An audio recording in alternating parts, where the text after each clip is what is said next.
ঢাকা সিলেট মহাসড়কের হবিগঞ্জে নবীগঞ্জ উপজেলার আউশকান্দি এলাকায় একটি সিএনজি রিফুয়েলিং স্টেশনে ভয়াবহ অগ্নিকাণ্ডের ঘটনা ঘটেছে। ভোর ৫টার দিকে অগ্নিকাণ্ডের ঘটনা ঘটে।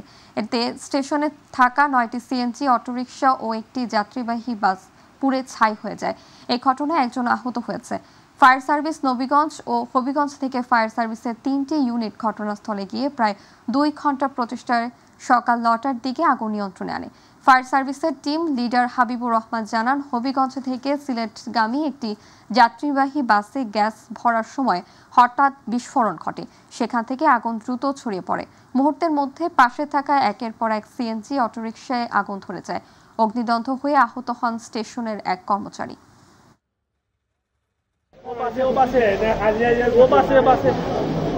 আমরা তিনতলা থেকে চাপতেছি। এখানে আগুনের সূত্রপাতটা হচ্ছে যে এই বাসটার ভিতরে যখন নাকি করতেছিল, যাত্রী ত্রুটি থেকে এখানে আগুন লাগার পরে এখানে ৯টা সিএনজি সহ বাসটা ক্ষতিগ্রস্ত হয় এবং এটার যে শেড আছে, 2টা ডিসপ্লে বোর্ড আছে, বোর্ডগুলো